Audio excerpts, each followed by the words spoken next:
Just in time.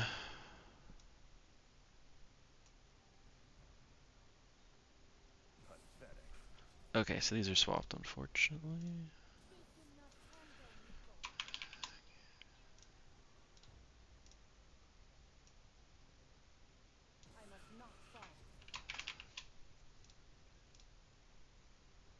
Okay, we're here, game one. Nice, nice, nice.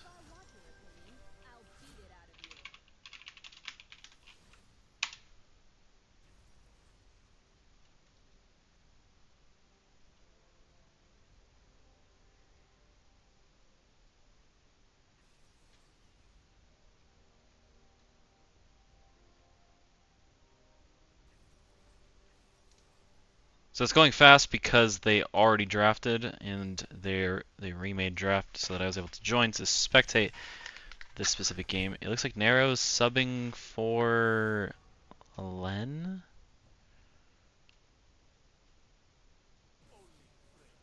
And Bibu's subbing for... Oh no, Narrow's a normal player. Bibu's subbing for Len. That's right. Oh, Bibu's subbing for Len. How the great have fallen. Len used to be a major threat. Now Bibu is the threat. What's a Bibu? You wouldn't get it.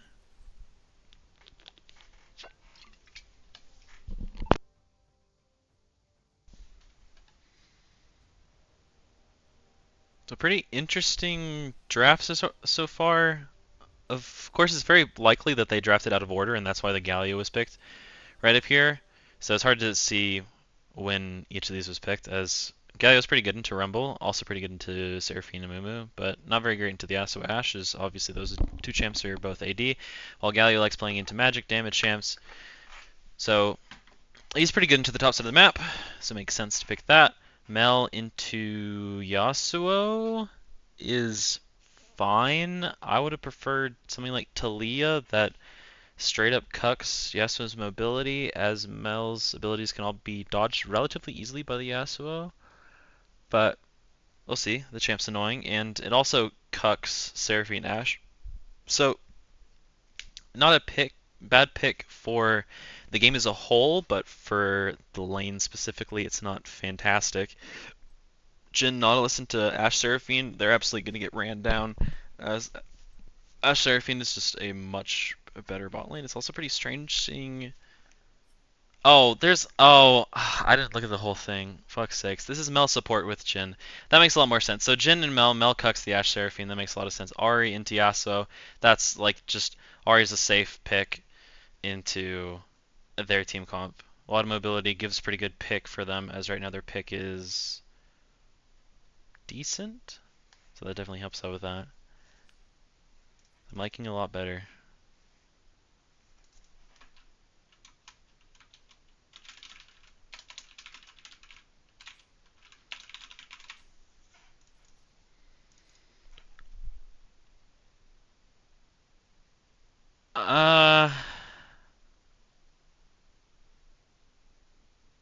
A Red Side's team comp is definitely way easier to play. This was not, like, they didn't draft. This is a remake of the draft, so it's very likely that the Galio was in response to the Rumble pick, rather than the other way around. As picking Galio here when you see a Mumu Yasuo Ashe makes no sense. So I'm going to assume that it was Rumble first, then Galio. Specifically for the top lane matchup. Outside of that, who could say what was picked specifically in what position? So that's the unfortunate aspect of they didn't want to wait 10 minutes for me to join, so that's fine. That's fine, that's fine.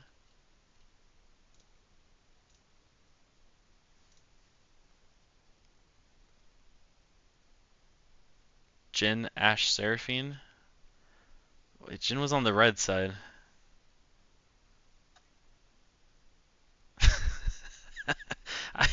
You're not helping. That actually makes it more confusing. So Jin and Mel Not were obviously 1, 2, 3. Ash Seraphine would have been.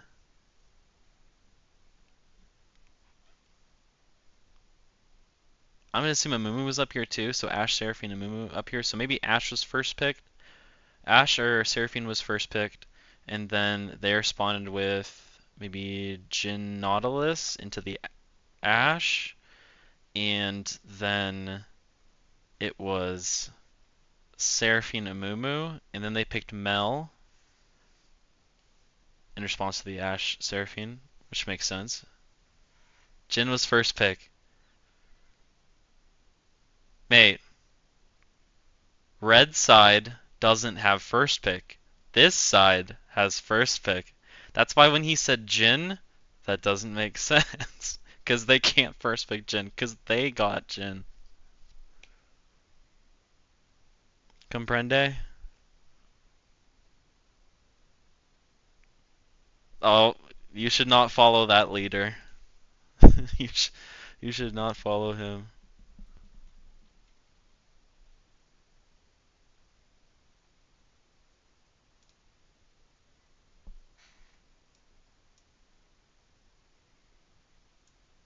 Mm-mm.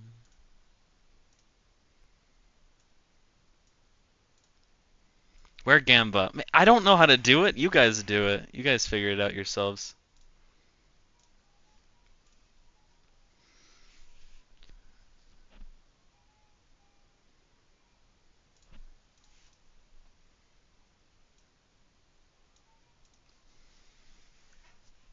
I just turn on the stream and listen to some music. That's all I do here.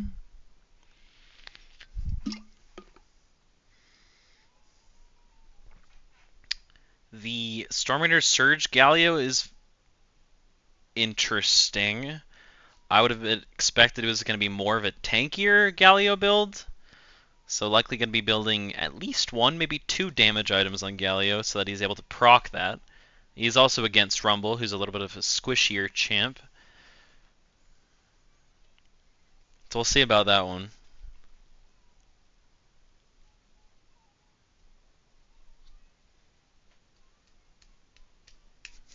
Did you really say where Gamba, then you created it yourself? That means you can't gamble, though.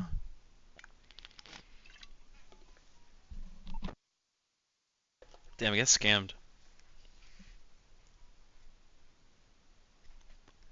Curious to see where the junglers are going to be pathing this game. I definitely want to... I don't even know which lane they should be pathing to. I think Amumu is really going to struggle to be able to gank the Mel lane. Nautilus is going to have an easier job ganking the Ash Seraphine, but it's still going to be challenging. Unable to down... No!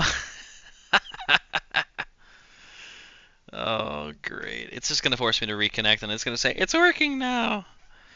Oh, it's really good. Really good client. So we're going to have to wait a little bit longer before we actually get to get in game. Hopefully, we are able to get into game, which would be fantastic. Because it would be really funny that we made them redo to the draft just so that we weren't able to spectate. That would be quite the situation.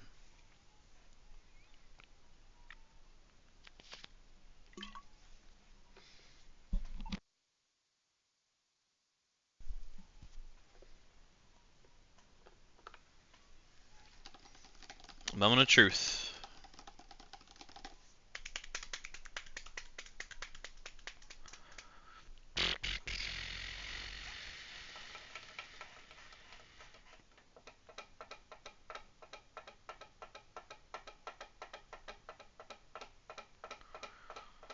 It's not looking good.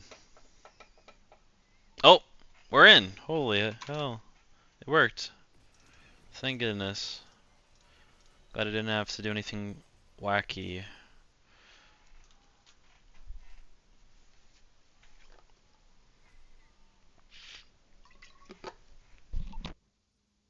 Something you can see already is Bibu is doing something where with Rumble you buy those two items that give you a little bit of CDR so you can get your passive up.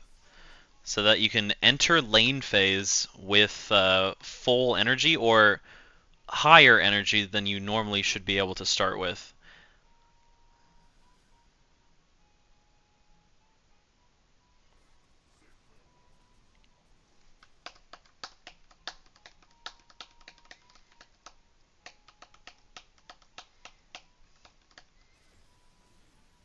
Oh, nice Melq to be able to hit both of them at the start. My team never ganks. That's rough. Narrow broke something. He's swapping computers. He's swapping computers. Man, that sounds like a bean flex.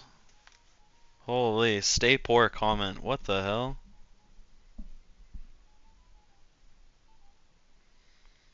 So I guess we gotta get to wait a little bit longer.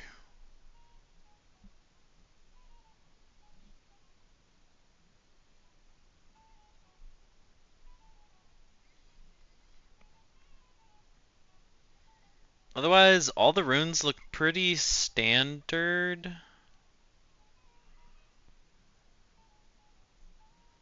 Outside of the Galio's keystone, which is certainly a bit strange.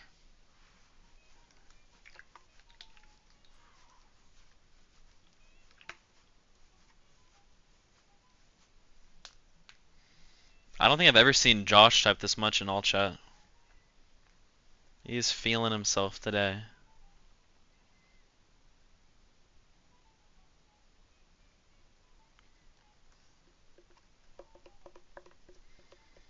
One discrepancy you can already kind of note is that the Ash and Jin have different starting items. So the Dorn's blade is going to be providing a little bit more health. Well, actually, the Dorn's bow doesn't have any health, but it has more AD and attack speed. So if they're going to look to ever all in, then the Dorn's bow is significantly stronger. Ash is really good with it because she can easily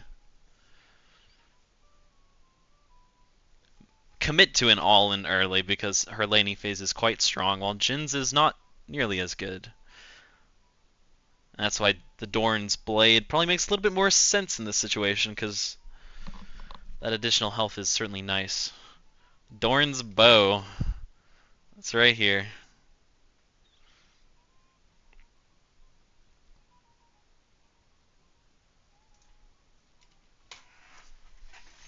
It's okay, boys. You don't have to know about it. You only play jungle and support.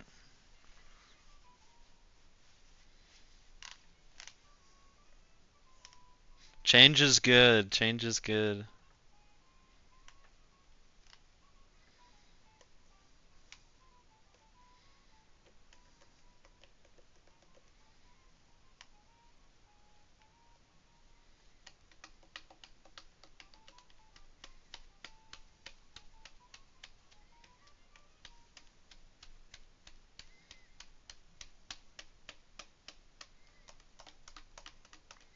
Additionally, the junglers are pathing in opposite directions, so the Nautilus is going to be pathing top this game while the Amumu is going to be pathing down. I think that's fine, as Jin is the only physical damage dealer on his team. So if they are able to shut him down, then blue side should be able to stack magic resist pretty easily. While the Nautilus just wants to get the Galio ahead, as a weak Rumble is not very useful. Well, Galio is certainly not the win con this game for his team. But having a nice beefy frontliner doesn't hurt.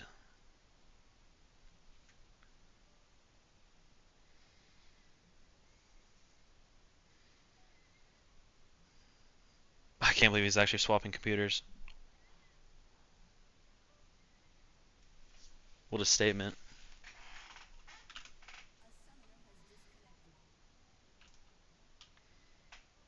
Oh.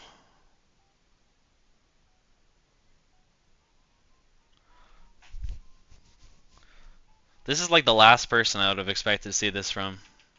Actually, that's not true. If I saw a message from P-Rob saying he's getting blasted, that would be sight for sore eyes.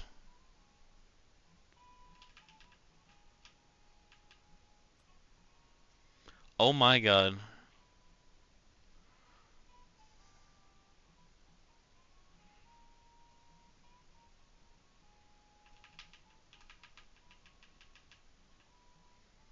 Six, seven.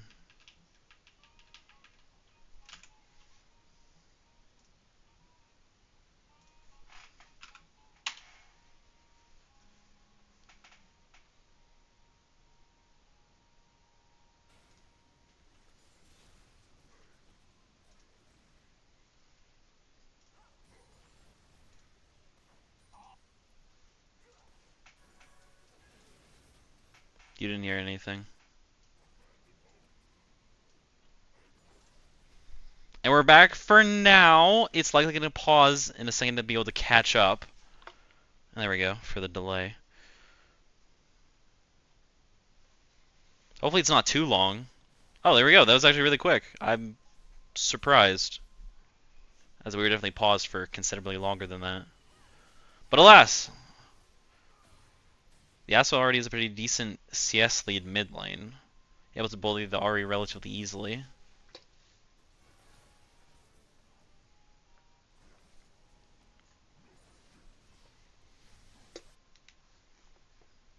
The Galio having a pretty good time early as well. Kind of interesting seeing that the junglers are both pathing towards lanes that are pushing away from them, as the Galio gets a big proc of damage onto this Rumble. Seraphine's taking a little bit of damage there, as Mel was chunked out quite heavily.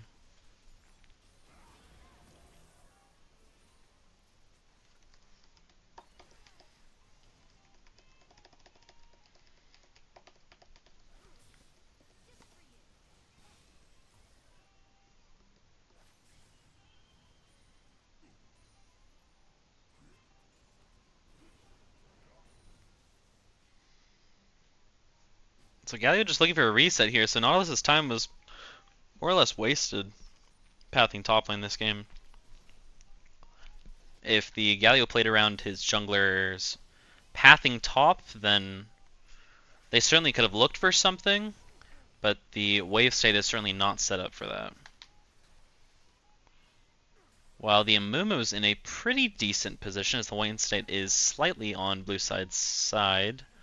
Seraphine walking incredibly far forward, the Jhin stepping backwards, heal blown by Mel, but the Kiwi was able to get hit by the Amumu, as well as a nice Seraphine E, means that the Jhin is taking down for first blood. The Mel is going to be trying to take down the Amumu in response, and she is able to do so, and the Ashe is able to get a second kill for herself. Nautilus in mid lane, but he's not able to get anything done because Yasuo's Windwall able to block him. And somehow when I was under the impression that both top laners are going to be resetting a little while ago. Oh, and Nautilus is going to be flashing mid onto this Yasuo. The Yasuo doesn't have Windwall anymore, so he has flash away. The nice charm by the Ahri as she flashes forward, and then looks like they are able to get the kill. That was a lot of damage from the electrocute from Ahri, as the Rumble's going to be flashing forward onto the Galio looking for something there, but he's getting chunked out quite heavily as he's going to get taken down. Oh my goodness, there's so much fighting. Now the Nautilus is looking to fight this Amumu, but neither of them really has the damage to be able to take one or the other down. And now Galio's finally going to look for a reset here, as a map-wide 3-for-2 in favor of red side. Yasuo no sums, top lane no sums from the Rumble, and no flash from the Galio either. While the bot lane of blue side only blew their heal, while the Jhin and Mel had to blow both sums. It's a really good start for blue side's bot lane, as that is very clearly where the majority of their gold is at the moment.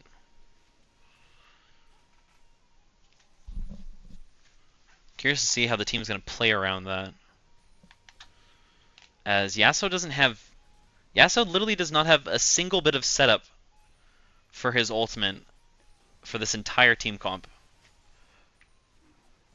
So that's unfortunate for him.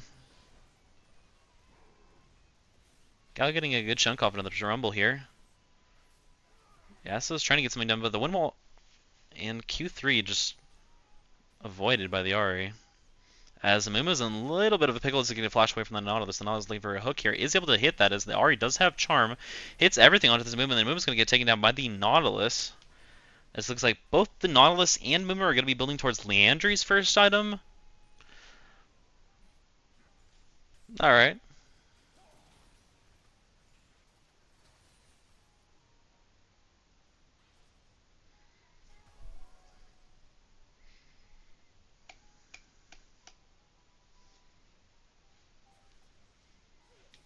And now Red is going to be able to play for this drag. Ahri still has ult, looking for something out of the Seraphine, and she is able to hit the Charm and her Q as the Seraphine is going to have to flash out of there. Ahri has one more ult and is able to dodge the Mumu Bandle Tosh with his last ultimate charge.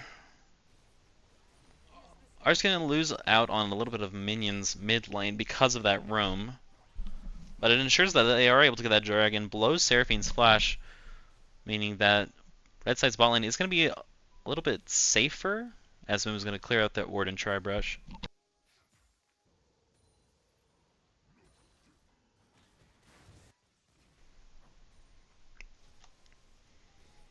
Already, Galio kind of has this lane exactly where he wants it to be, as he's just able to poke this Rumble pretty easily without Rumble really being able to respond.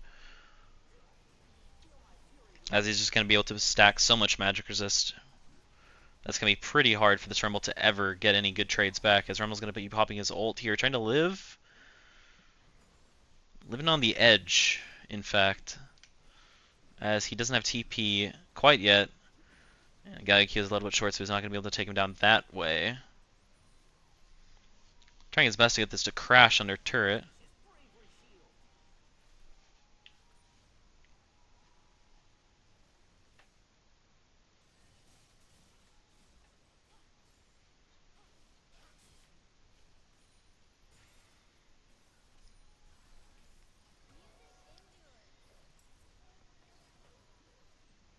Nice one.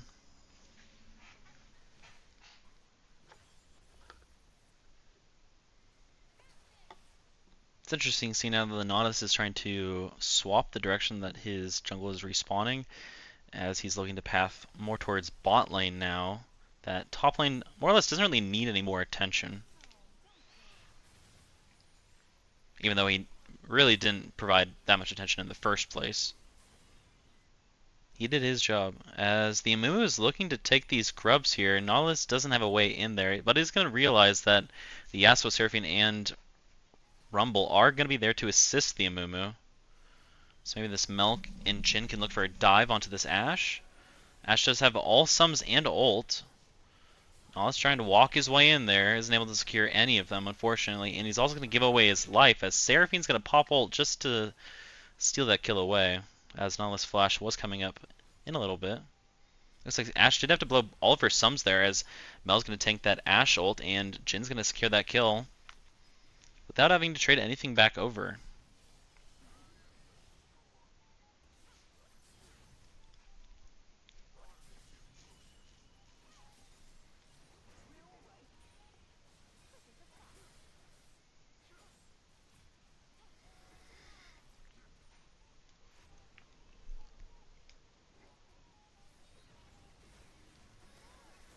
Oh, Seraphine's going to be hit by everything in the kitchen sink. And she's taken down. After building heal as well. Just a little bit too aggressive in a 1v2 situation, especially when the wave was coming into her. So it's kind of like a 1v3 situation, as the minions do quite a bit of damage. And Galio continuing to beat up.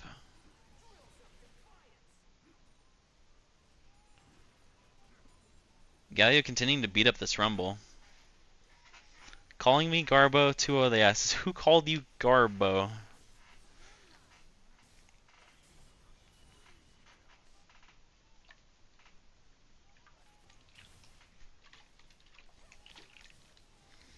Momo looking for something out of this R here, misses the Q, and so the R is just going to be able to ult out. Nice. I'm glad you do.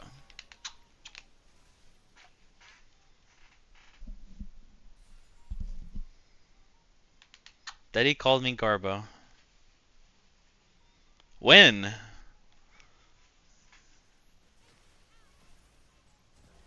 Oh, Nautilus Flash, and he hits the wall. He's going to be ulting the Ashe. The Ashe doesn't have any sums here, but he doesn't have any other friends nearby. TP coming in from the Galio, though, to be able to assist in this play. This is going to be a 4v3 play. First person that likely is going to be taken down is the Ashe there, and now we're looking for something onto this Amumu. As he gets taken down, the Seraphim going to be stuck in a turret, and they're just going to have to crash this wave, and then likely look for a dive here. Should be the Galio starting this, and it is, as Jin gets a double kill.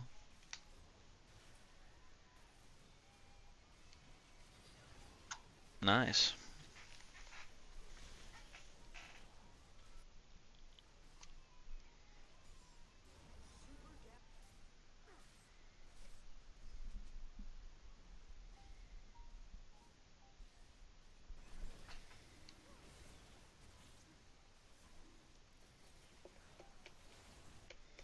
Now red side setting up for their second drag. So the Galio gave a little bit of his lane pressure away to this Rumble, but it assisted their bot lane and allowed them to get the second drag of the game. Honestly, not too bad of a trade, as Galio now able to finish his first item. Curious to see if he's going to be going for Merc Tread second, as he's looking to threaten a kill onto this Rumble, as this lane looks absolutely horrible. Thank you, friendly fella.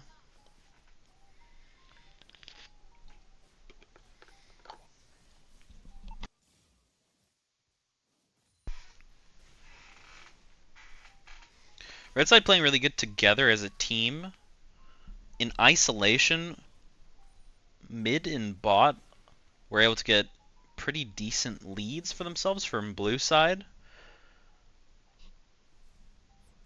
But the influence that the Galio and Nautilus were able to have on the map, including the Ahri, that were just far more significant, as this Yasuo is it's going to be hard for him to really easily have the same presence around the map as Ahri. And here goes the Ashe ult onto the Jhin, and they're just going to be able to flash away from that Seraphine ult. The Seraphine ult is a little bit delayed. The Amumu Q is a little bit short on the Jhin. And a nice Mel W to deflect the Seraphine.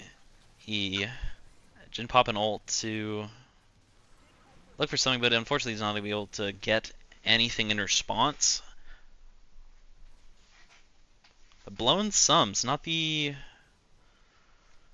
end of the world, as he blew his sums earlier and wasn't really punished, as Galio and Rumble continuing to trade onto each other, and Rumble is trading better than expected now that he's able to pick up his Liandry's first item, which is certainly a nice first item to pick up when you're playing into a very heavy magic resist stacking champion like Galio.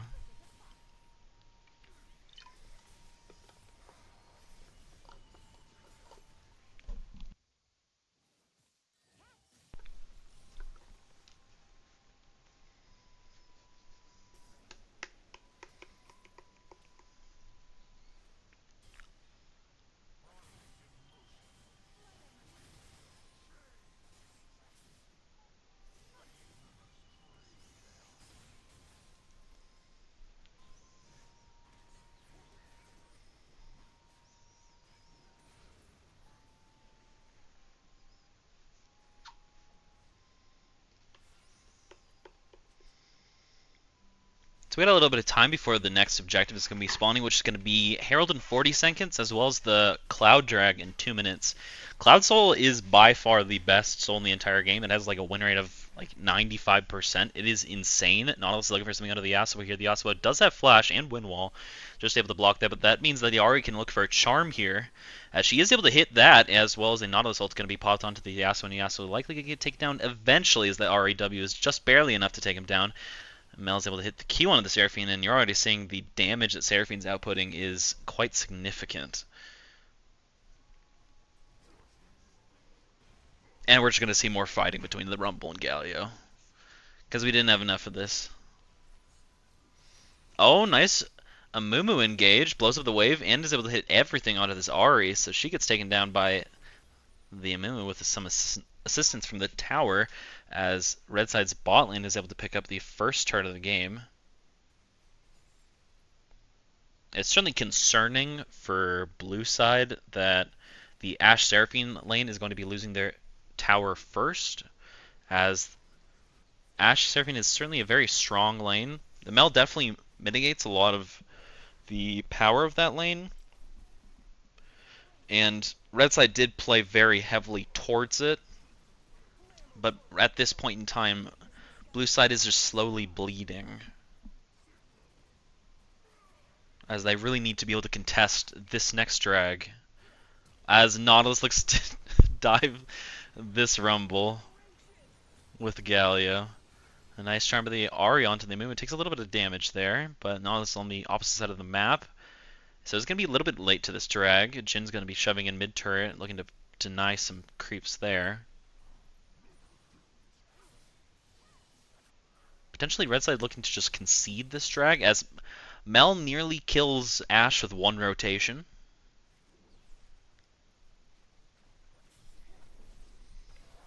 Why Tyler hates mages, Exhibit 1. TP coming in from the Galio, so red side is going to be a little bit late here. The Yasuo Windwall was able to block a lot of damage from that Ahri as he's able to knock about on the Ahri. The Ahri's going to get chunked out. She has to ult pretty far away, as blue side is still considerably losing this fight, as the Yasuo trying to chase down this Ahri is going to get taken down from assistance from that Galio ult, as now they're looking for something out of the Rumble, as no one has yet to fall from red side, and no one will fall, as everyone except for a sliver of health on that Ashe was taken down from blue. Everyone on blue side is going to be taken down. Now they're going to be threatening mid turret, which they don't have grubs for, but they do have plenty of damage to be able to secure that.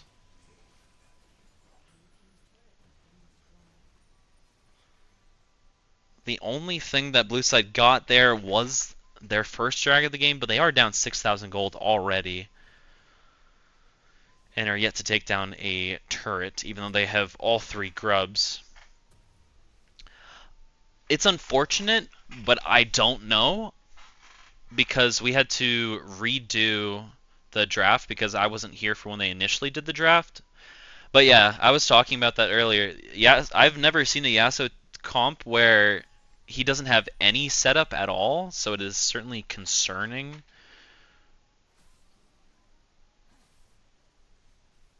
As this game progresses, his ability to impact team fights is going to certainly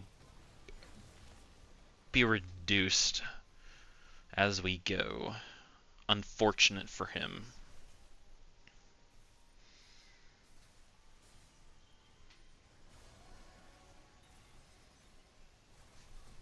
And this Mel is going to be so annoying to deal with, as the Ashe gets taken down as she got hit by a stray Ahri charm. And Yasuo's just trying to run away with the Herald. Now let's pop the ult on it. The Seraphine is going to be able to hit the hook as well. She gets immediately popped by the Mel.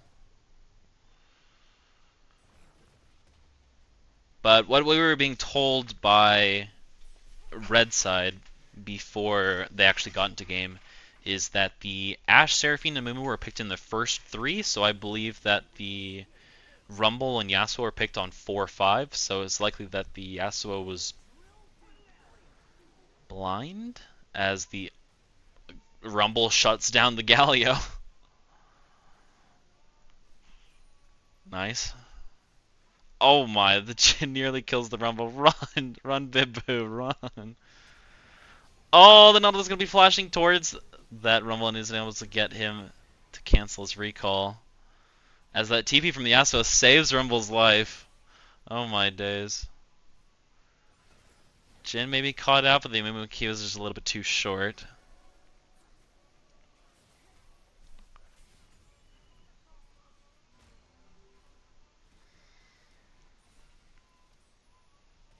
As Ashe able to secure the first turret for their team, Nala's trying to get a hook onto her. Oh, that step back, it means that the Nautilus is able to hit that hook, and the Galio ult is going to be able to secure that assist, as the Mel is going to be able to secure the kill, while the Yasuo is looking to take down the top turret, and maybe threaten to kill onto this Ahri, as even though he is 0-3, he is still relatively strong. Kraken and Noon Quiver. Nice knockabout. I'm unsure how he had vision there. But it meant that Ari had to blow her ult, so now she's going to get her abilities blocked by that wind wall.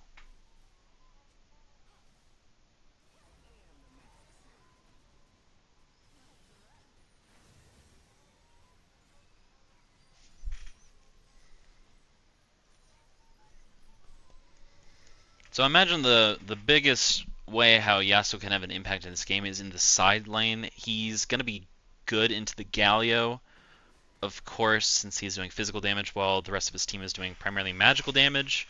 And the Ashe isn't going to be someone that you really want to be inside. So if he's able to kill Galio on side or draw multiple members, that's one way how he can have an impact in this game going forward. But in a 5v5 team fight, I struggle to see where the value is really coming from. As they are all ending onto this Galio, the Galio's going to have to flash away. They went knock up a little bit short, and Nautilus is going to be engaging onto this Rumble. The Rumble is going to be a little bit of a bait as the Seraphine gets a nice ult onto this Jhin. The Jhin's getting lower and lower as he has a flash as well as the Mel, and the Nautilus also getting relatively low as the Galio, Jhin, and Nautilus have already fallen in exchange for that Seraphine. And Moon's going to be engaging onto the Mel, and the Mel's going to get taken down very soon. Holy. So blue side is able to pull the trigger a lot faster than red side was really expecting. And so they again being able to catch off the Galio and put him in an uncomfortable position really benefited them quite heavily. It's really well played by blue side, as they now have a gold lead after going 5-for-0. So those very split team fights is really what they're going to be looking for, it seems like.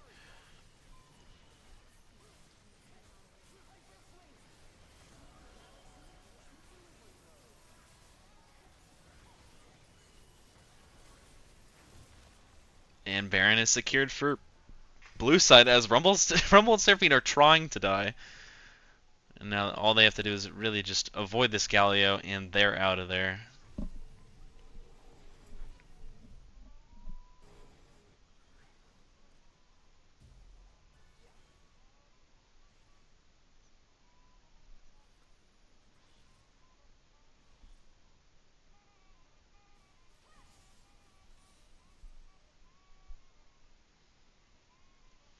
Now, curious to see what blue side is going to be doing with this Baron, as Yasuo's going to be closing in on Infinity Edge. It's a ways away, but that is his big power spike. So Nautilus and Ari on the top side of the map. The Galio is going to be coming from below. So blue side has 4 mid, 1 bot. Ari's not going to look to cancel not going to look for a base here, as she doesn't have TP or flash. So there's going to be 3 members trying to defend. They likely should just have to concede this tier 2 turret. And Rumble's going to unfortunately have to tank a little bit of turret shots. He's going to take another one for the love of the game. Hopefully he doesn't take another one. As Yasuo, realizing that that turret was stacked quite a bit. Mel, no W, which means Seraphine's able to use her ult, and then it's the Rumble also uses her ult to follow up, but not going to be able to get anything done as the Nautilus is able to hit a nice hook onto the Rumble. The Rumble's getting lower and lower, but he is able to get out of there in time, as that Nautilus ult is not quite enough, as the Amumu is looking for engage onto this Nautilus, and we also see an Ashe ult on the Nautilus, as he's going to be the first one taken down in this exchange. All of the Ahri is trying to cut the mid-wave. So maybe she could look for a flank. Rumble does have TP if they're looking to continue this push, as he does pull the trigger. Turret's getting lower and lower. Nice win wall by the Yasuo, preventing this Jhin from getting anything done, as they are able to crack the base and take down the bot inhib. Massive swing in favor of blue side, going for one clean ace as Ari pops her ult looking for something, but nice movement by the Rumble to be able to avoid that charm.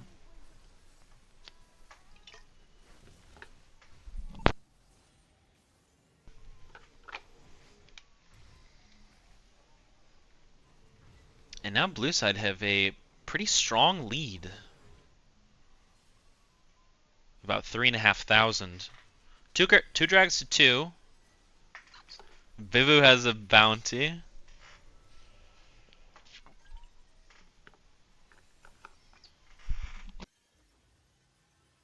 as the Yasuo's getting closer and closer to his Infinity Edge.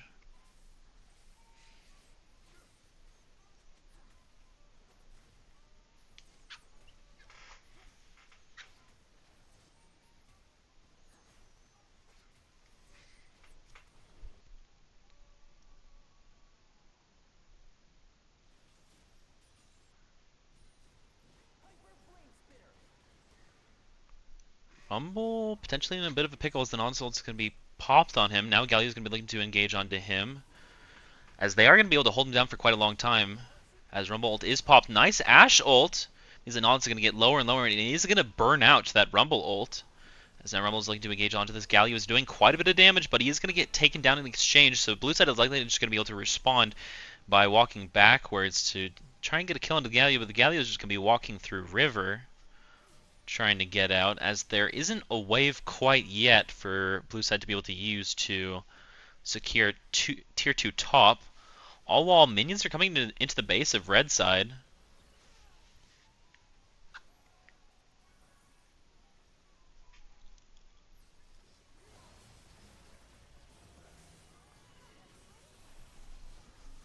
And Mumu is going pretty far forward, decides he's going to flash out. He doesn't want to get taken down, as Drag is spawning in 10 seconds. The Jin's going to tank so much damage there. Kiwi lag.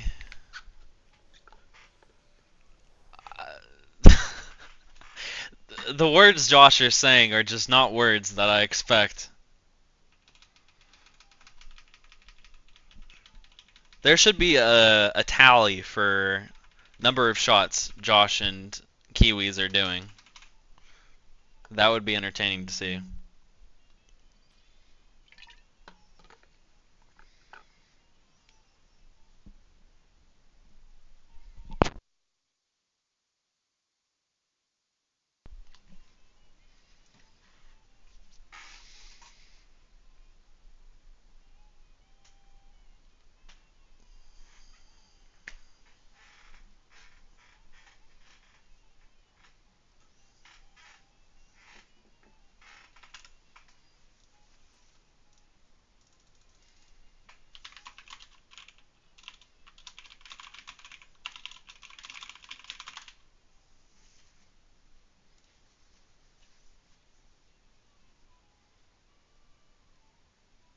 Oh. uh, that's a good question. I don't know what he's building. I think he's building what he wants. It's possible he built Zeal for the crit, and he's going to be building towards like LDR before he actually finishes the Zeal item. Oh my god, Len's here! What the hell?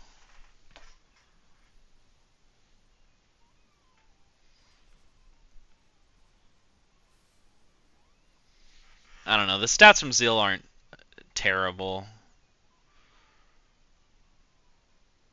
Okay, never mind. He's not he's not finishing a Last Whisper item. He's gonna be finishing the Zeal item. You woke up when there were 5 minutes in game? Hell yeah. So that means you're gonna be playing game 2. Hell yeah. Hell yeah, I love swords. Swords are awesome. Oh my goodness, we're getting a fight going on. The Yasuo's going to be caught at the very start of the fight, but he's going to be living quite a long time. A nice Seraphine ult onto the Galio and Nautilus is they're going to be taken down, as well as the Melon Jin died in there somewhere, too.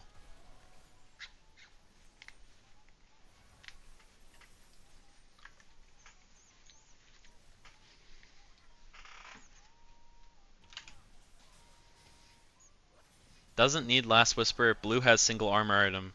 So the reason why people still build LDR even if you don't have a lot of armor is because the amount of stats you're getting over time is significant enough in terms of armor that it's still warranted to purchase a Last Whisper item. So you're wrong. He doesn't need to rush it because they're not building it that quickly. But eventually, he will need to build that. That's true. PP's just lying. PP's just lying all the time. Uh-oh, Sarah getting called out, so she's gonna have to flash away from those Jin ults. But she's able to get away.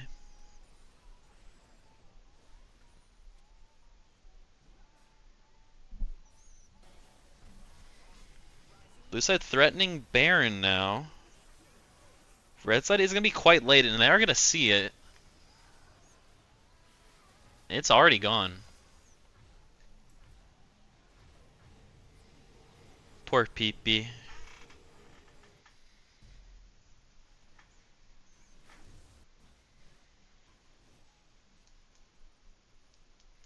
So now mid inhib, bot inhib taken for blue side. So now they are going to look to threaten top inhib.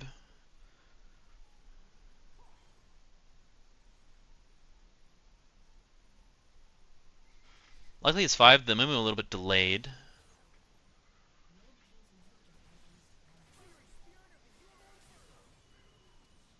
So bot inhib has respawned. Mumu taking his own little creative path. As if he just walked through lane, it would have been a bit faster, but it's fine. It's going on a little bit of a detour as they're almost going to tank a Jin W there. Yasuo trying to threaten mid wave as well. Maybe looking to pick up the bot inhib. As the Rumble is going to be caught out here.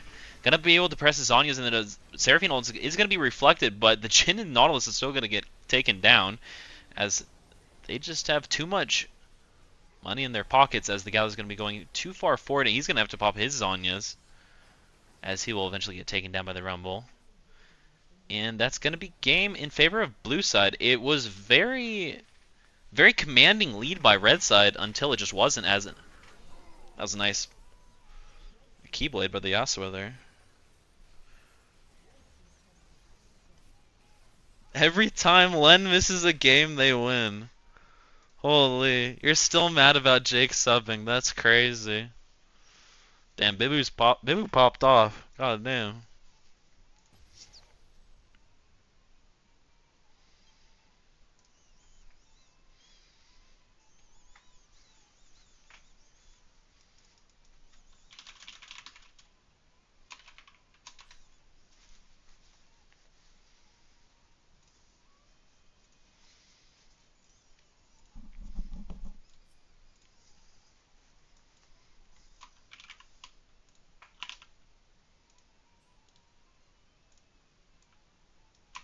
Oh, I messed it up. It's supposed to be like this. Oops. There we go.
Oh, we got some time. We got a little bit of time.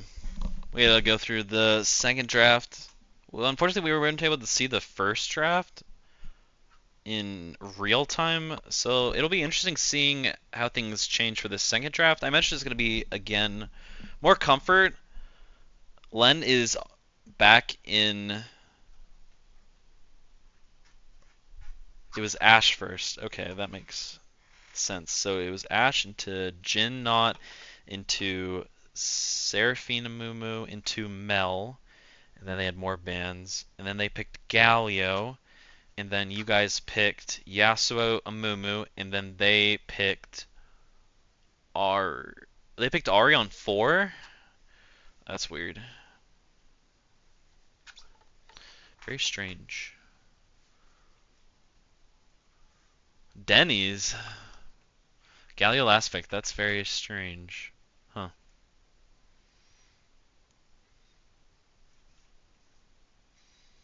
Yeah, Mike, and these are comments why you've been banned before.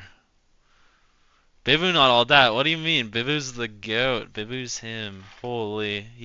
His rumble's nasty.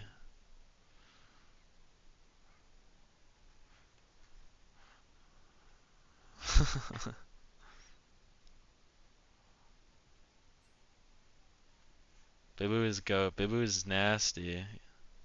True.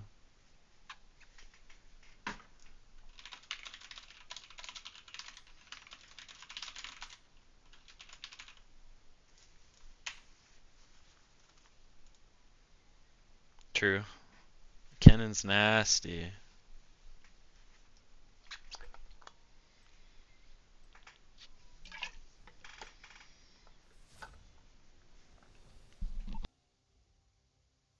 And we're off.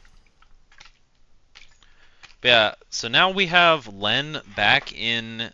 So they do have the full roster of 5.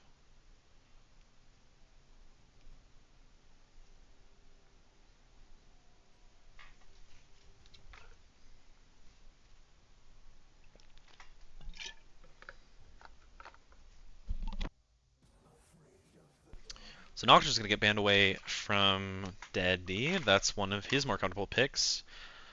I don't remember the bans from last game. I believe I saw Vi was banned, so that was another one of his more comfortable picks. Outside of that, the Mumu is definitely something that he enjoys playing. And there are a few others. So curious to see if Blue Side is going to commit more bans to jungle, as Xerath gets banned away from potentially Cheney, as I imagine a lot of Cheney's mage picks were banned away game 1. And so that's going to be in a similar vein.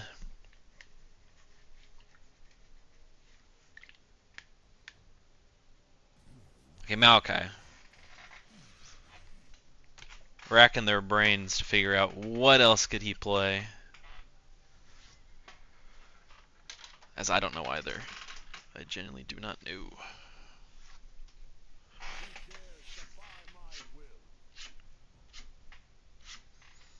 Jarvan gets banned away from J-Patches.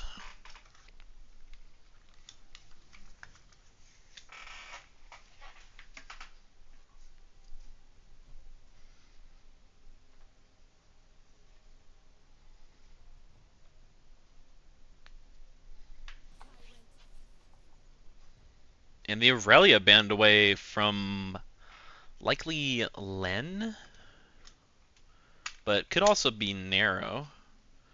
Unsure if Narrow plays Aurelia though.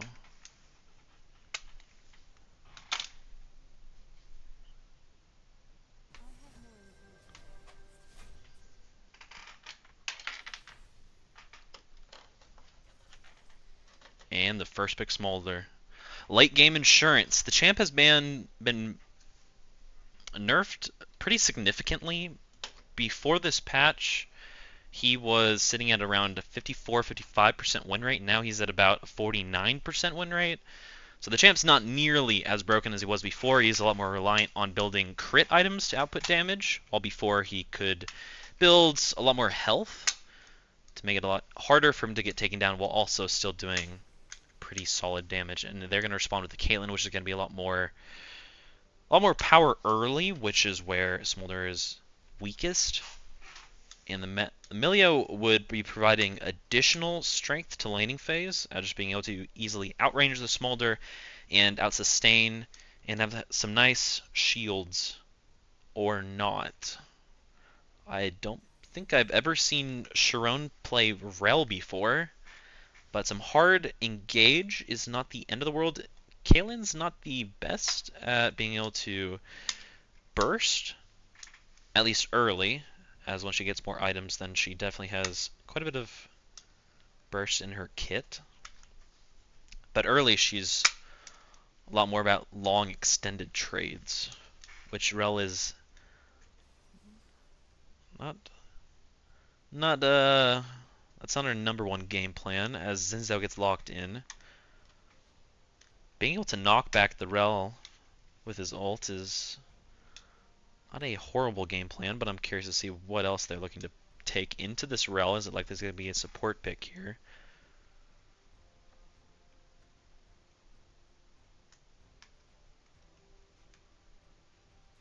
And we're going to see Morgana.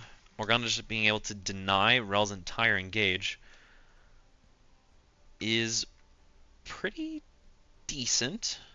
Just making it harder and harder for this Smolder to be able to get engaged on. As I would like the Ivern here.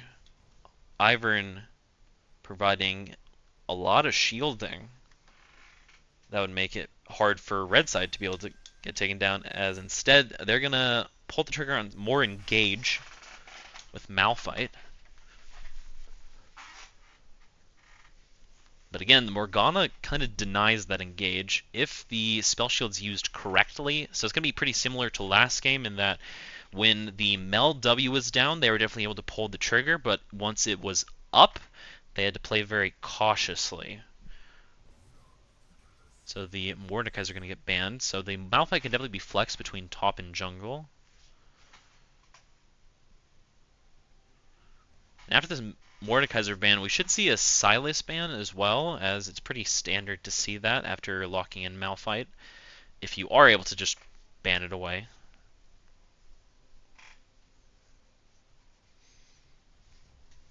As who wants to give the enemy team a good ultimate spell to be able to steal, as the Jax gets banned away from Len. So it looks like they are thinking that this Malphite is going to be picked in the jungle.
Oh, maybe we're gonna...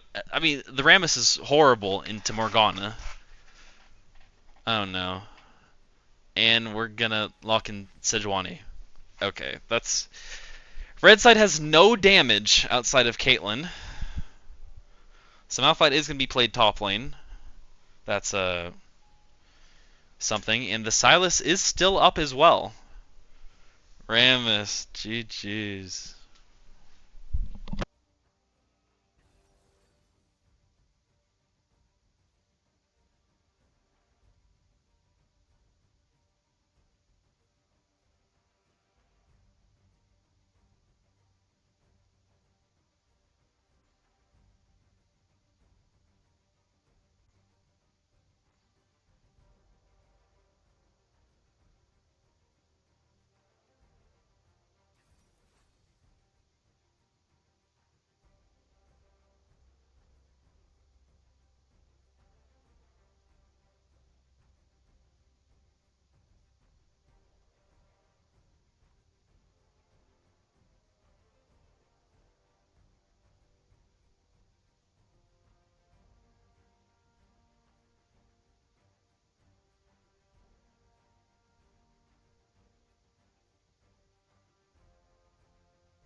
Okay, I left for a second. And I come back to... They picked Hui and Teemo. And Red side got Aurora. Uh... Okay. Well, they didn't pick Silas, so that's something. Oh, it's J-Patch's Teemo jungle in Xin Zhao top lane. That's tough. Yeah.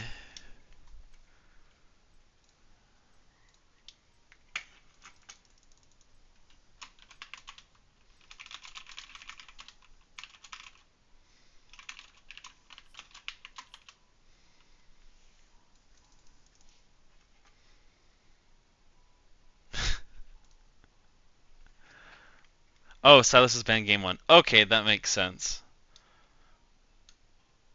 It's a little surprising that Malphite wasn't picked super early because of that fact. It's also pretty surprising that the Sejuani was picked when you could have played something a lot more aggressive. As I'm still a little unsure which one is in which role. I imagine it's the Malphite top, but I have seen Sejuani top before, and it's pretty decent. Sejuani's pretty used to being a low econ champ, so when giving her high econ, she just becomes a bit of a menace, as you can build some AP items, you can build full tank.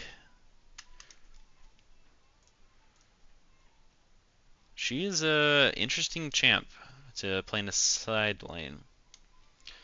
Yeah, the biggest problem for blue side is they don't have any sort of front line, while red side has pretty solid damage from the Aurora in Caitlyn, and really good engage from the Malphite in Sejuani. Once the Malphite's able to get a good ultimate spell, if he's able to get it onto at least 2 members, then the Sejuani is able to follow it up. Red side has plenty of damage to follow it up to be able to just blow someone up pretty quickly, especially given how squishy blue side's team comp is. So if they are not able to get a significant lead early and are able to navigate team fights adeptly, then I certainly see them struggling, as red side's team comp is significantly easier to play as a whole. But all things considered, the last game was very one-sided for a long time until it just wasn't, and it swapped back the other direction. So anything is possible in this series, but I'm very doubtful, to say the least.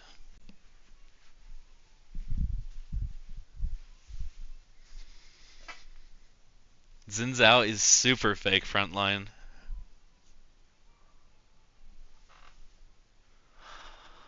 I don't even know if AP Xin Zhao's meta.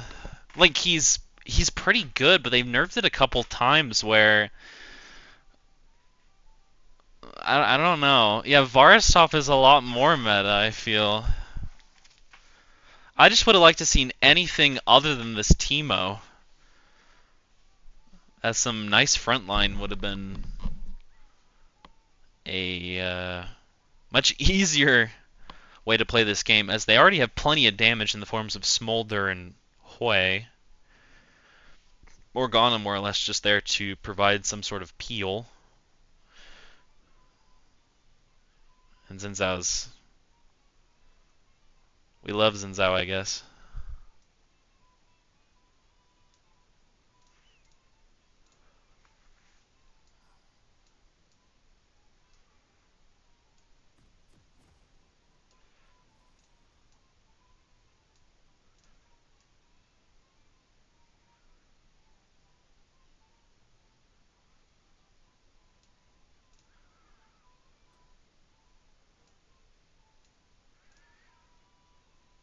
It really irks me that it's off by a tiny bit. Oh, it's so annoying.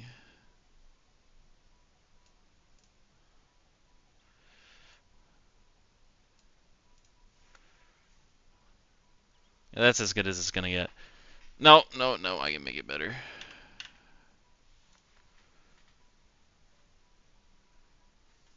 That looks perfect. Okay, so we're finally in the game. So it is going to be Sejuani jungle and Malphite top with Ignite. So there's the creativity out of Len that we are more or less expecting most games. What the what is going on?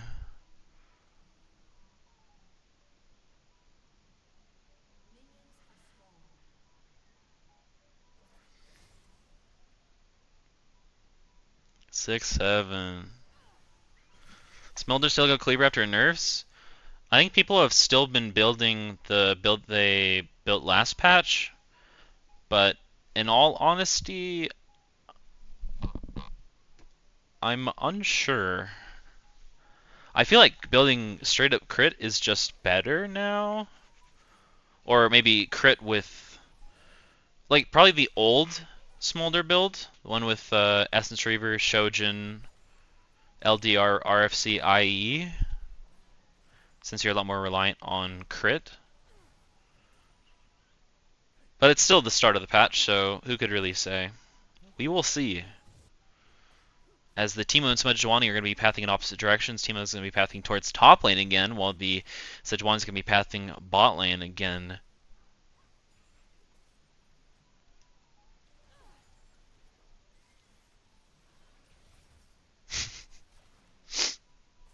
Zero for one from Cheney. Interesting seeing that Cheney ended up going Glacial this game, as I feel like it's pretty standard to see Comet and Airy on Morgana. Airy on Malphite. Man, you are cooking. I guess it's going to be brawling a lot, so that could be funny. This is now already getting a nice little trade onto the Malphite early.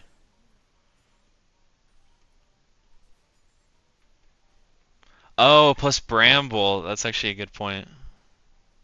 That'd be funny.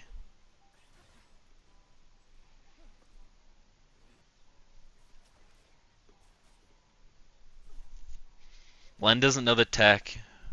Len's not sick nasty with it.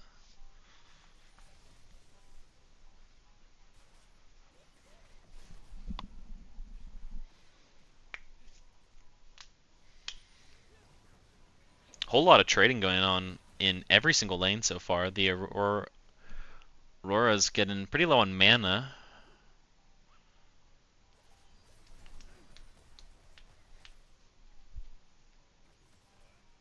Malphite's lane is pretty shoving into the Xin Zhao. Xin Zhao building a longsword first item. That doesn't build into static, but he's going to be looking for engage on the Malphite. The Teemo's also here. He's going to see a flash from the Xin Zhao onto this Malphite. The Malphite's going to accept his death, and Xin Zhao is going to collect first blood. Nice Q from Morgana to negate Rel's engage there, as Caitlyn's going to be taking a nice trade, as the Rel ended up using her Ignite, but no sums were blown by blue side's bot lane. Oh, there's barrier popped from the Caitlyn, and the Smolder goes forward trying to get something done, but he's going to flash and blow his barrier as the Sejuani is there just in the nick of time, and Sejuani gets that trade back over. And she's going to walk away after seeing the Teemos right around the corner.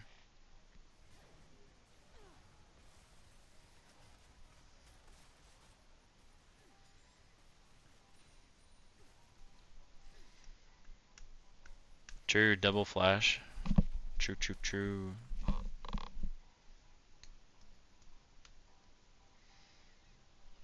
Oh yeah, triple flash, true.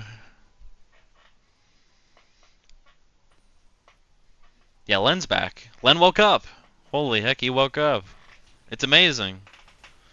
Good trade by the Aurora onto the Hui. Hui getting incredibly chunked out, but the Teemo is right here. Aurora does have flash if necessary. Should just be able to walk it out.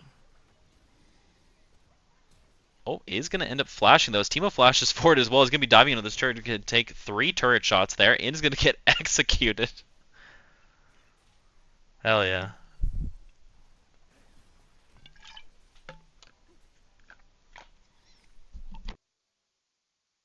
The passion play.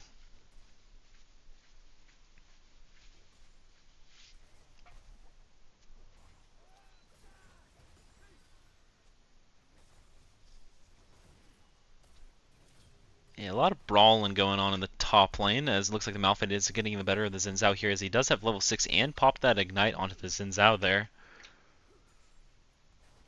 Pops ult on the Xin Zhao looking for a kill and is able to secure it. Maybe gets a kill traded back, but it looks like he was able to walk out of turret range there. So nice solo kill for him, as he is up a significant amount of CS. And they are evened up on kills, as Sejuani now looking to get a kill ball in as Morgana spell shield was used, as the Morgana had to flash away from that Sejuani's engage.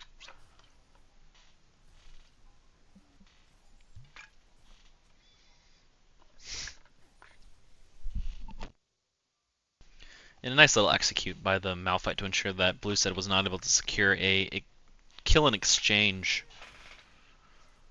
Yeah, very strange that the Xin Zhao's not building Static Shiv, as I believe that's a pretty normal first item for Xin Zhao recently.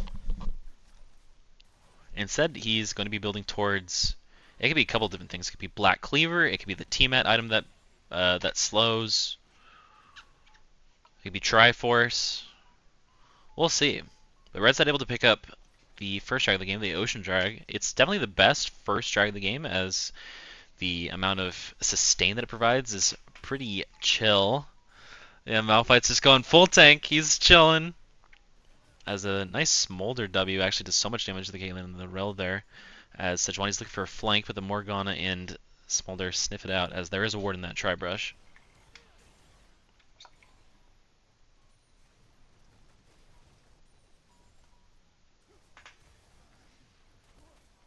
And now these trades are going very heavily in Malphite's favor.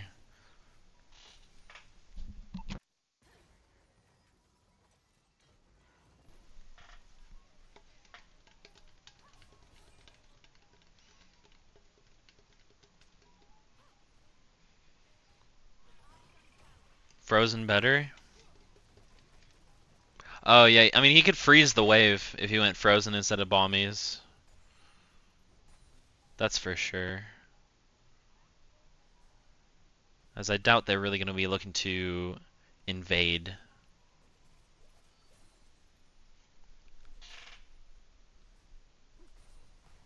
And the Frozen art would also be pretty good into the Teemo as well. So I see it. I see the angle. I personally would have preferred Tab Eyes probably, but I guess he wants a little bit more damage. I was just going to be zoning off the Sins out from the wave. Beating him up.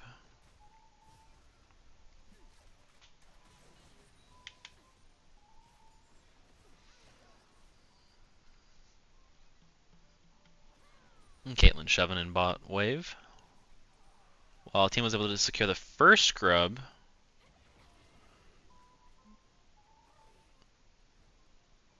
But no longer has access to the river, as Sejuani, Malphite, and Aurora all show up. And the Rel is also there. Pops the ult onto the Hui. The Hui's going to have to flash away. Misses that ult, as that Aurora is able to jump forward with the ult to be able to secure that kill. That's well played.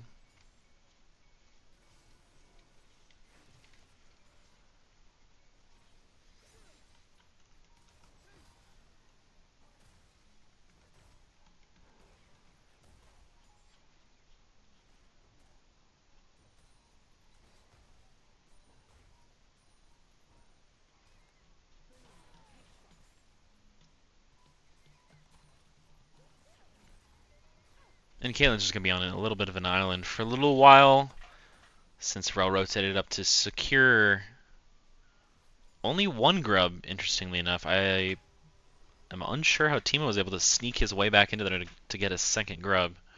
That's pretty interesting.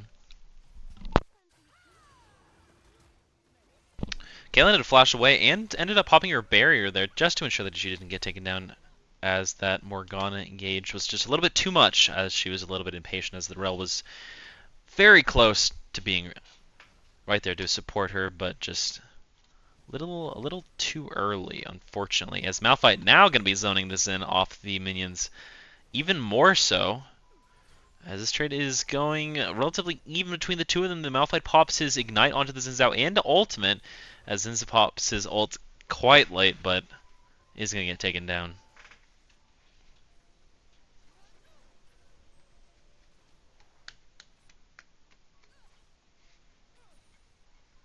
And now this top lane is not looking playable at all for Xin Zhao any longer. As Malphite's getting closer and closer on taking down the first turret. He's got 75 at 10 minutes is fine. It's fine. It's the late game insurance. As Rel tried her best to be able to get engaged out of the smolder there, but just a little bit too short.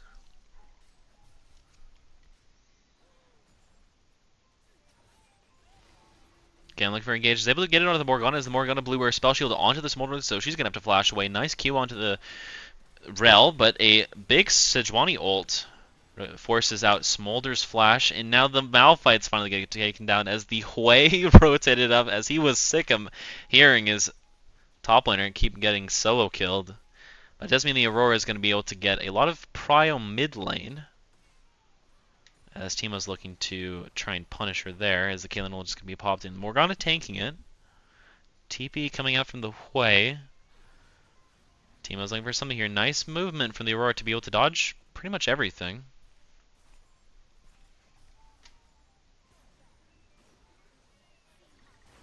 Oh, and the team unfortunately went a little bit too far forward as the Sejuani was there to provide a little bit of assist to make Aurora more comfortable and secure a second kill for herself.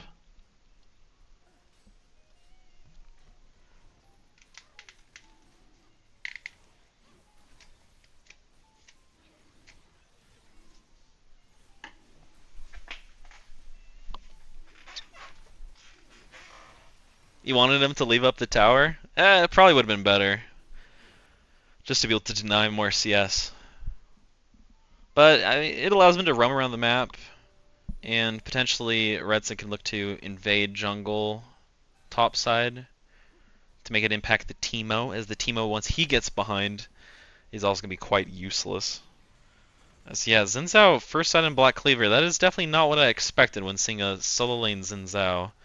As Malphite's yet again looking to take down the Xin Zhao. As the Xin Zhao flashes, but Malphite ult is going to be able to commit and secure another solo kill in favor of this Malphite.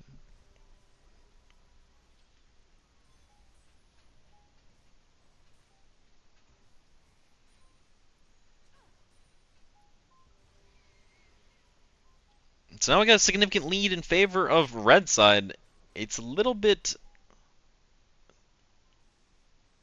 Well, it's more or less expected, as Blue Side's team comp is pretty all over the place.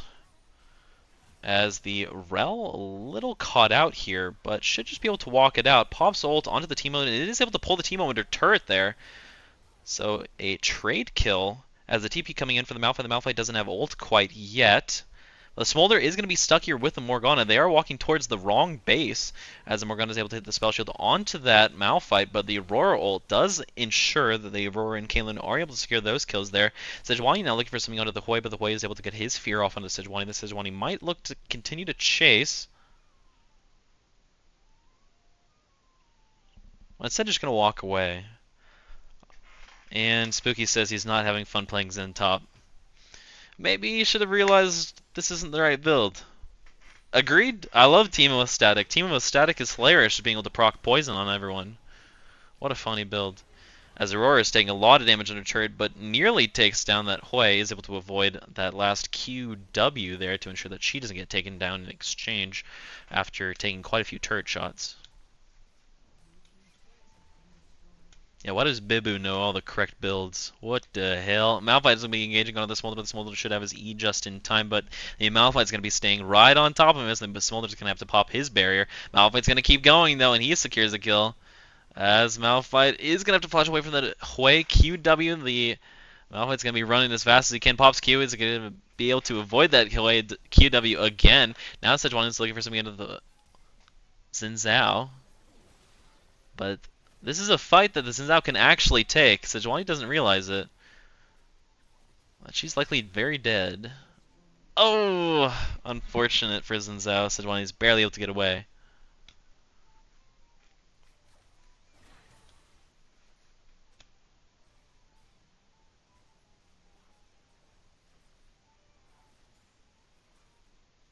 Not trying to do a U.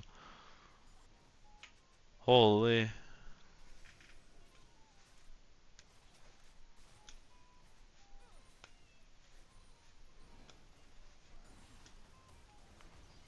Oh, Hui's just.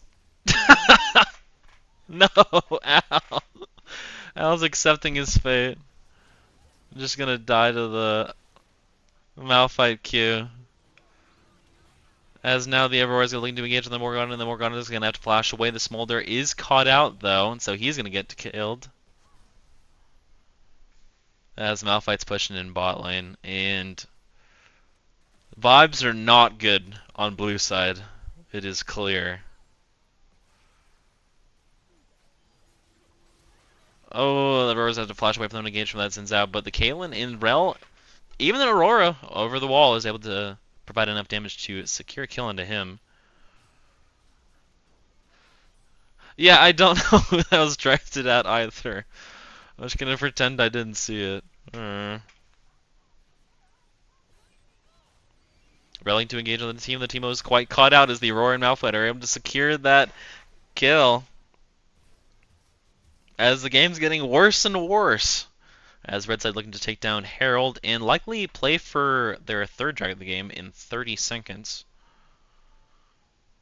As they are on pace for a very quick soul. Hui and Xin Zhao trying to prevent something here, but the Hui ult hit onto the Sejuani. The Kane's going to flash away from that Hui's damage, and the Sejuani's, that's an Xmithy right there for all you lore heads. Sejuani gets taken down, and Xin Zhao trying to chase down this Kaylin, but she is just a little bit too fast.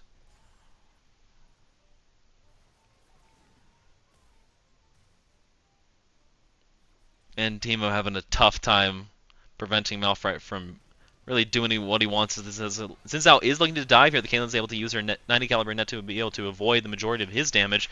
And so Xin Zhao more or less just dies trying to dive the turret. Yeah, they really do got to mega funnel the Smolder.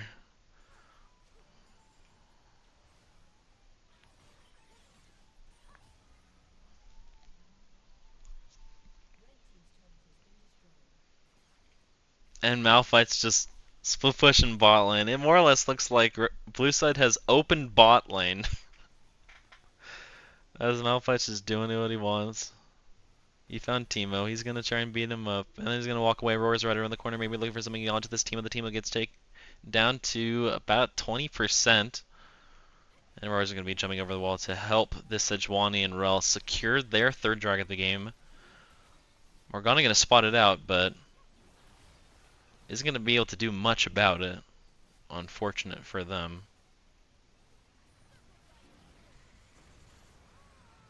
As it is taken after the Smolder ult went through. Are we looking for another fight? A nice fear onto the Malphite. The Malphite pops his ult onto the Hui after the Hui popped ult onto him. The Hui is going to be forced to flash away there as the Rel went a little bit too far forward, and the Malphite was also taken down. So 2 kills over to blue side at the very start of this fight. The Sejuani getting lower and lower. She pops her ult onto the Teemo there, but the Hui is exchanged his life as the Roar is popping back and forth. The Xin Zhao ends up popping his ult there. The Sejuani had to flash away, but she's going to get chased down by the Smolder eventually, very likely, as the Aurora tried to jump over the wall there. But she gets taken down as a few kills going over to blue side, giving them a little bit of hope. Unfortunate for them, the Smolder only secured 1 kill there, while the rest of his team was able to get a few others. But regardless, now blue side is only down about 4,000 gold rather than 6 or 7,000 that they were at before. Morgana's looking for a nice CC onto the Kaylin and is able to get it, narrowly avoiding death.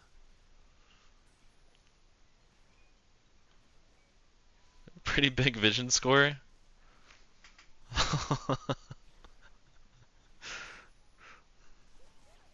Wards don't do damage. Run, Smolder! Malphite's coming. As the Malphite slows the Smolder, there's no way he's going to be able to get out of this as he doesn't have flash, he doesn't have any TP.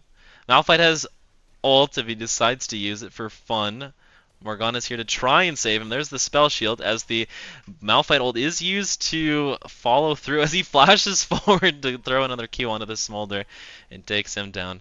Morgana Q should be coming up in a second, so she's likely going to be able to get out of there as the Aurora and Sejuani are looking to take down the Xin Zhao as he was able to finish his second item of the game. Neither of those items is what I expected. But alas, I guess we're getting creative.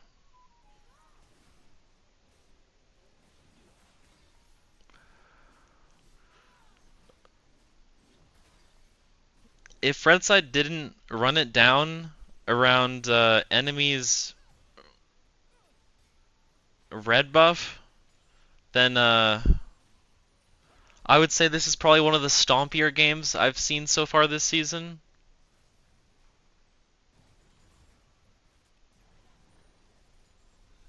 Yeah, technically it's not over yet. The Rel's going to be able to tank that Hui ult. So that's nice.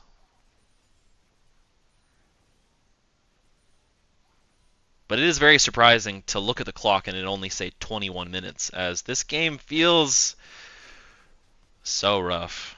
As Malphite's up 2 levels, and he's going to pop ult onto the team, and then he's going to be able to get that support with this from the Sejuani, as Sinzao's just going to be able to say goodbye to his jungler.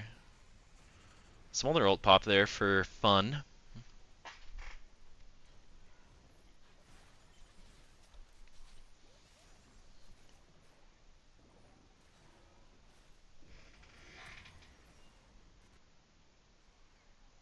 And now Malphite's up 3 levels on this Xin Zhao.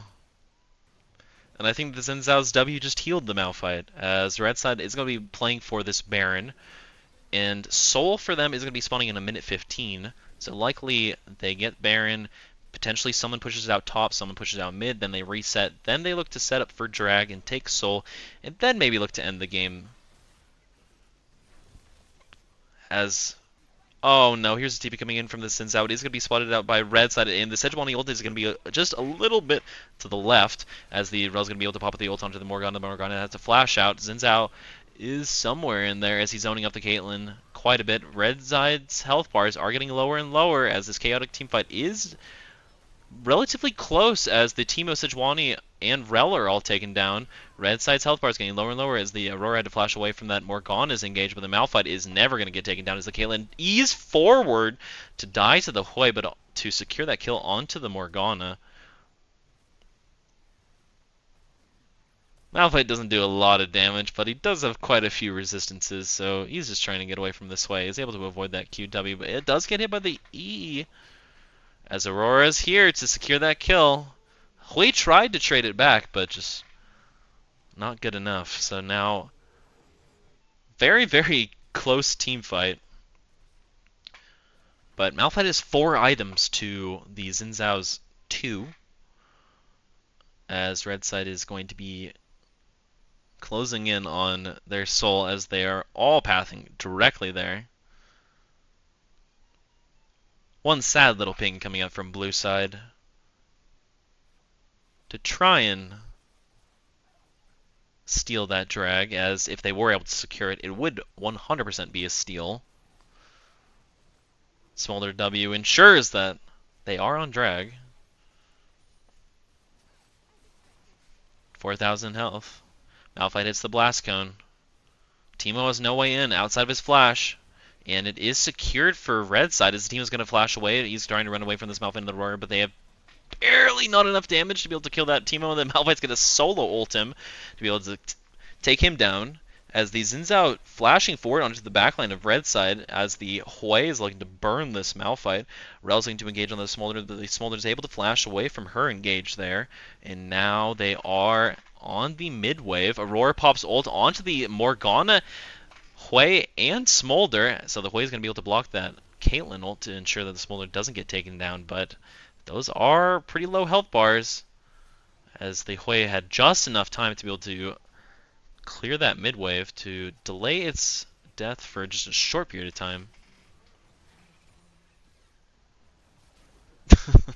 There's a lot of things that would make this game easier for blue side,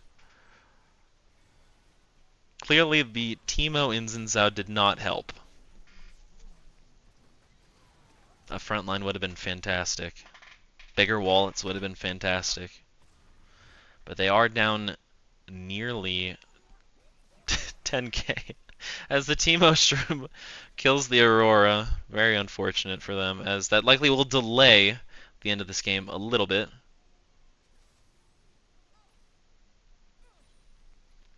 The Xin Zhao has honestly been a pretty decent threat to the backline of Red side. Significantly more than I would have expected, that's for sure. If he went for the more standard AP Xin Zhao build, I certainly feel like he could have had more of an impact this game. Teemo with Static Shiv would also be pretty nice.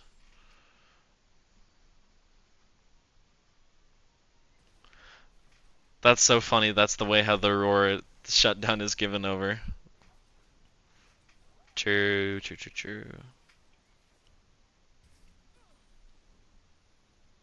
It's now 2 minutes for Baron, 4 minutes for Elder. So we got a lot of time on the objectives. Mid inhib already taken for Red side.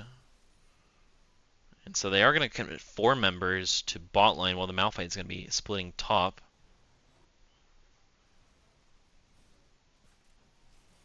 The waves are slightly desynced, as they are going to pit the Xin Zhao against this Malphite, as Baron has ran out for Red side. Xin Zhao taking so much damage.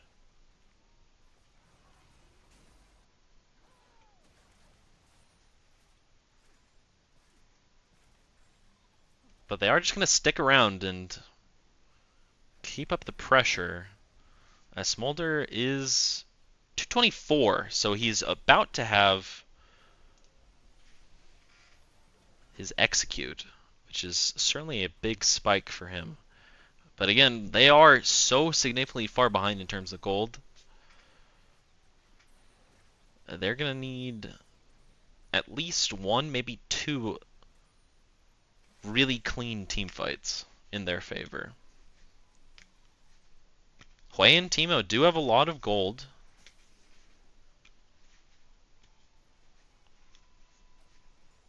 So we'll see.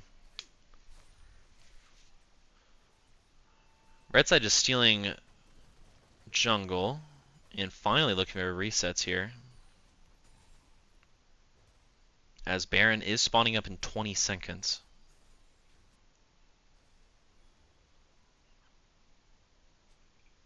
And potentially they could use that to threaten the end of the game, or at least better siege. Maybe.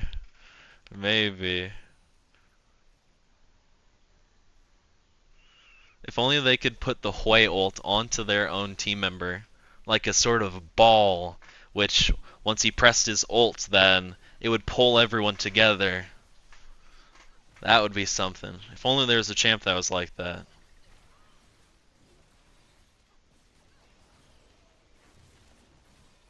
Yeah, that was an early smite. But there is no one contesting it on blue side.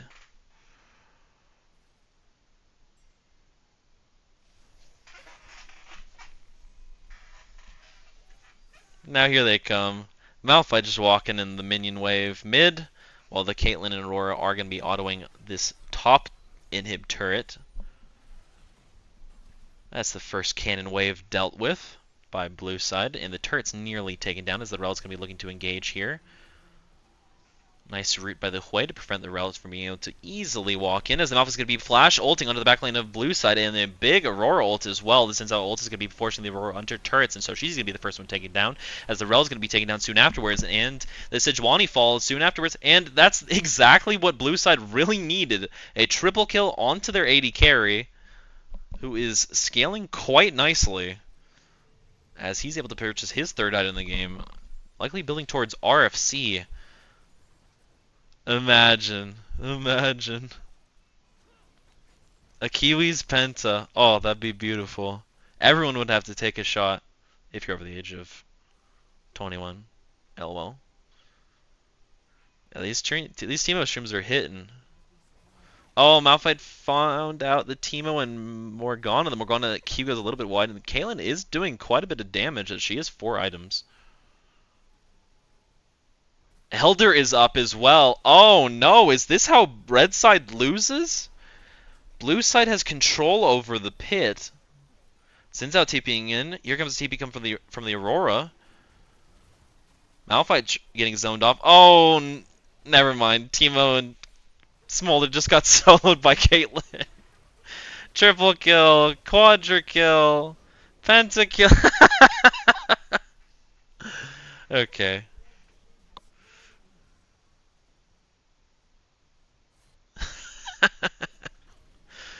That was so anticlimactic.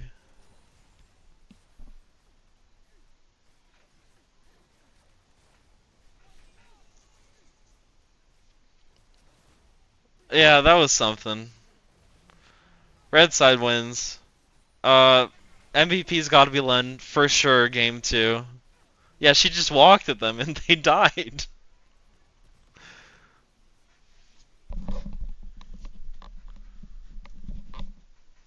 His first twin.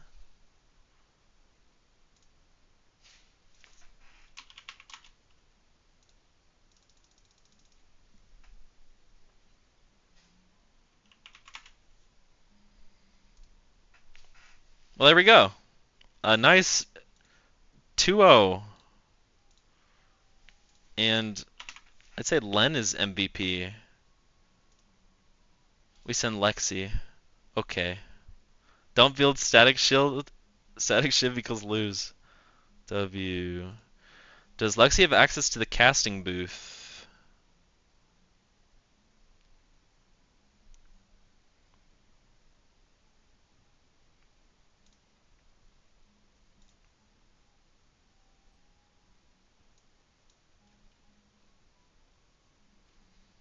I will go to red side 1. Red side 1.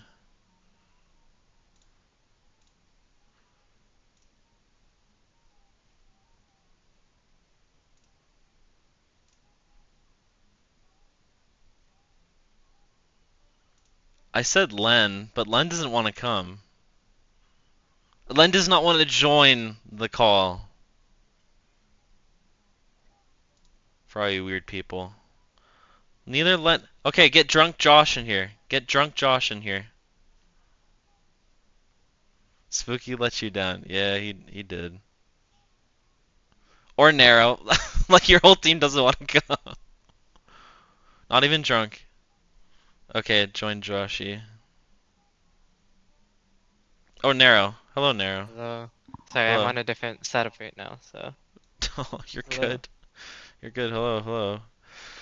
Um, obviously you said in chat that for game 1, it's a bit unfortunate that you picked the Yasuo and you didn't have any setup.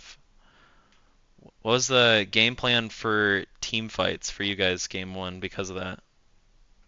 I don't I don't think were really thinking. I think the biggest thing was just the Rumble ulti, the equalizer, and Mumu ulti. That was like the only things that we were like leaning towards, and it worked out really well. Bibu's nasty on Rumble. Holy. Yeah, you guys were down a good chunk for the first half of game 1, but then you guys were able to get a nice decisive team fight win around drag. How'd you guys end up getting there? Are you talking about the first fight we won on Drag? Yeah, yeah, yeah. So like you guys are going into their tribe rush, you find the Galio, you force his flash, and then you guys get a nice team fight win. Yeah, I think, man, I can't remember exactly what was happening because I was screaming the whole time, but I think yeah, I was just 1 HP. I was like a quite CC, but otherwise, yeah, I think we just went in there. We were like, we're just gonna pick off whoever like face checks us, but then we let Spooky like slip out of our hands, and we were just like, I think they were a little disoriented because there was like 2 river and 2 next to on the other side of where Spooky was at, and I Hmm. think we just punished them really hard, and they were And oh yeah, it was one river and then two on the other side of the wall from Spooky, and then the R was right behind me. So it was just it was basically like a 4v3, and they just lost because of it, because it was just too focused on me. They're biggest fans. They're your biggest fan. Indeed. So Bibu came in and helped you guys secure game one win. But yeah, that big team fight win secured you that specific drag, and then Baron, and then you guys were able to use it to transition your way to a victory. Then coming into game two, you had Len back into the team. I never really expected Len to play Malphite, as I've typically seen him play a lot more aggressive picks. Was that always expected to be played top lane, or was there conversation about it being flexed between jungle and top? Yeah, it was pretty much just being flexed between jungle and top. I don't think there was a single thought behind it, and then because the idea was like maybe we should play Malphite because we banned Sylas first game, and then I pulled out the idea of like, yo, we should just put it uh on on three so that we don't get counterpicked by it like Mordekaiser, which is why we banned Mordekaiser on phase two. Yeah, it makes sense. And then when after you guys were finished with draft game two, did you guys feel really confident? As after I saw draft from game two, Blue Side's team comp of no front line, and what was I was expecting to be APs and Zhao looked pretty challenging for them to play overall. Yeah, yeah, there was just no front line, and we were like, why are they majority AP? We were really confused about it. I guess I guess they leaned on the smolder a little too much, but I mean, I've heard that Kiwis is like really drunk, so I don't think you should trust that in the future. He's a Smurf once he's got a few beers in him, man. You wouldn't get it. True, true. Kiwi didn't read patch notes, that's true as well. But yeah, the game two is really decisive when you guys looked really strong as a five, but you also had a really good draft as well, and compared to theirs overall, so that definitely had a big part in how you guys were able to secure that second game. Any other thoughts now that you guys are going into playoffs? It looks like you guys are going to be oh drat. You guys went 2-0, so that means you guys go to 7-11. Oh, 5-11. Okay, okay. So you guys are tied with PP's team right now, and if they go 0-2 in their next series against the team I'm playing for, then they will be completely tied with you guys. Yeah. Uh, yeah, I don't know if we've thought about it too much. I think we're yeah, I don't know. I don't think we've thought about it too much. I think we're just going in to expect that we're gonna win, because I don't know, the last time we went against them, it was like it was a horrendous loss. We should not have lost 0-2. We should have won 2-0, but otherwise, yeah, I think that's just our thoughts right now, going into playoffs now. Hell yeah. So that should be fun to watch that, as likely there's going to be a series played before playoffs between ninth and 8th place. So that would include you guys playing them Yeah, again. So that'd be interesting to see.